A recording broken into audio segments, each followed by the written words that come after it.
Hello friends, welcome to Samayal. மணக்க சமைக்கலாம், சுவைக்க ருசிக்கலாம்.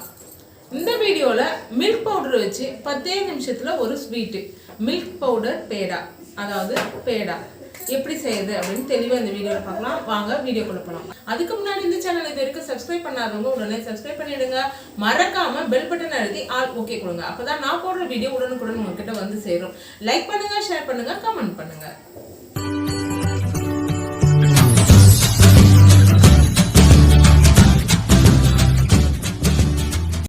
ஃபஸ்ட்டு ஒரு பேன் சூடு பண்ணிக்கலாங்க. சூடு பண்ணதுக்கப்புறமா நெய் சேர்த்துக்கிறேன். ஒரு டேபிள் ஸ்பூன் அளவுக்கு நெய் கொஞ்சம் சூடாகட்டும். நெய் நல்லா உருகிடுச்சுங்க. உங்கள் டேஸ்ட்டுக்கு ஏற்ற மாதிரி நீங்கள் இன்னும் அதிகமாக கூட சேர்த்துக்கோங்க. நான் 2 டேபிள் ஸ்பூன் தான் சேர்க்க போகிறேன். இப்போ பால் 1 கப்பு சேர்த்துக்கிறேன். பால் நீங்கள் காய்ச்சிய பால், காய்ச்சாத பால் எது வேணாலும் சேர்த்துக்கலாம். நான் இப்போ காய்ச்சி ஆற வச்ச பால் தான் சேர்த்துருக்கேன். 1 கப் அளவுக்கு பால் சேர்த்துருக்கேன். இப்போ இதை நான் நல்லா கொஞ்சம் சூடு ஏறிட்டு வரட்டும். பால் எடுத்து அதே கப்லேயே 1 கப் அளவுக்கு பால் பவுடர் சேர்த்துக்கிறேங்க.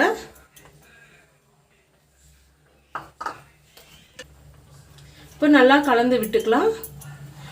ஃபஸ்ட்டு உங்களுக்கு கட்டி படுற மாதிரி தெரியும். நீங்கள் கலந்து விட்டுட்டே வரும்போது கட்டி இல்லாமல் உங்களுக்கு நல்லா கிடைக்கும். விடாமல் கலந்து விட்டுட்டே வாங்க.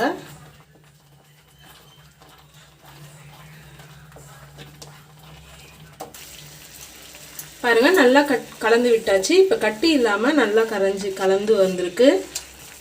இந்த சமயத்தில் 3/4 கப்பு சர்க்கரை எடுத்துருக்கேங்க. அதே கப் அளவில் நீங்கள் மில்க் பவுடர் எந்த கம்பெனி இது வேணாலும் எடுத்துக்கலாம். அதனுடைய ஸ்வீட் எப்படி இருக்குது பார்த்து அதுக்கேற்ற மாதிரி நீங்கள் ஆட் பண்ணிக்கோங்க. இதில் ஸ்வீட் ரொம்ப கம்மியாக இருக்கும், அதனால் நான் 3/4 கப்பு எடுத்துருக்கேன். உங்களுக்கு ஸ்வீட் அதிகமாக வேணும், இல்லை நீங்கள் எடுக்கிற பால் பவுடரில் ஸ்வீட் அதிகமாக இருக்குன்னா அதுக்கேற்ற மாதிரி நீங்கள் 1/2 கப்பு கூட சேர்த்துக்கலாம். இப்போ சர்க்கரை சேர்த்ததுக்கப்புறம் நல்லா மெல்ட் ஆகிட்டு உருகி வருது பாருங்கள் சர்க்கரை. இப்போ உருகி வந்தோடனே இன்னும் கொஞ்சம் இலக்கமாக இருக்கும். இப்போ மீடியம் ஃப்ளேமில் வச்சு அப்படியே கலந்து கொடுத்துட்டு இருங்க.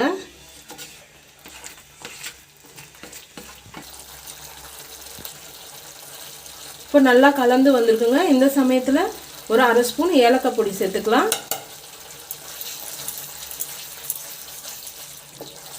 ரொம்ப இப்போ நெய் 1 டேபிள் ஸ்பூன் அளவுக்கு சேர்த்துக்கலாங்க.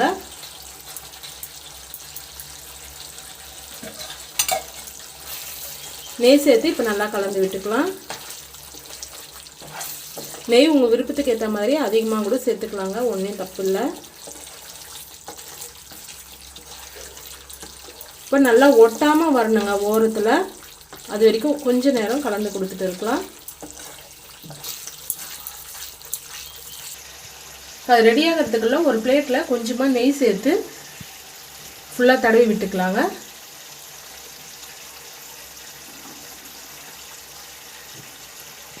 ஒட்டாமல் நல்லா சுருண்டு வருது பாருங்கள். இப்போ ஸ்டவ் ஆஃப் பண்ணிடலாங்க. இப்போ அப்படியே நம்ம நெய் தடவி வச்சுருக்க பிளேட்டில் போட்டுக்கலாங்க. இந்த பிளேட்டுக்கு ட்ரான்ஸ்ஃபர் பண்ணி கொஞ்சம் ஆறட்டும். கை பொறுக்கிற சூடு வரட்டும், அது வரைக்கும் வெயிட் பண்ணலாம். இப்போ நல்லா ஆறிடுச்சுங்க. கை பொறுக்கிற சூடு வந்துருச்சு. இப்போ கொஞ்சமாக எடுத்து நல்லா இப்படி உருட்டிக்கலாம். உருட்டிட்டு லைட்டாக இப்படி ஒரு அழுத்தம் கொடுத்துக்கலாங்க. அவ்வளோதான், முடிஞ்சிருச்சு.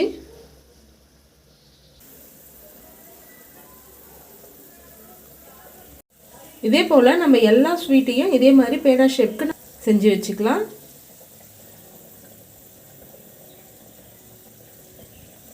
உங்களுக்கு பிடிச்ச ஒரு ட்ரை ஃப்ரூட்ஸு மேலே இப்படி வச்சுக்கோங்க, ரொம்ப அழகாக இருக்கும். பாதாம், பிஸ்தா, முந்திரி, நீங்கள் எது வேணாலும் உங்களுக்கு எது பிடிக்குமோ அதை வச்சுக்கோங்க. நான் இன்றைக்கி பாதாம் யூஸ் பண்ணியிருக்கேன். பாருங்கள், ரொம்ப சூப்பராக ரெடியாகி வந்துச்சுங்க. நம்ம பால் பவுடரை வச்சு செஞ்ச பேடா ரொம்ப டேஸ்ட்டாக இருக்குது. இப்போ இதே போல் பாலை வச்சு, பியூர் பாலை வச்சு ஒரு பால் கோவா எப்படி செய்யறதுன்னு ரைட் சைடில் இருக்க வீடியோ பார்த்து தெரிஞ்சுக்கோங்க. இந்த பால் மெயினாக தண்ணி கலக்காத பால் சேருங்க, அப்போ தான் உங்களுக்கு கரெக்டாக வரும். அதே போல் சூடு ஆறதுக்கு முன்னாடி, கை பொறுக்கிற சூடு இருக்கும்போதே நீங்கள் இது செஞ்சுருங்க, அப்போ ஷேப் உங்களுக்கு கரெக்டாக வரும். இதே போல் பல வீடியோக்களை பார்க்க நம்ம சேனலை சப்ஸ்கிரைப் பண்ணுங்கள், லைக் பண்ணுங்கள், ஷேர் பண்ணுங்கள், கமெண்ட் பண்ணுங்கள். ஓகே, பாய்.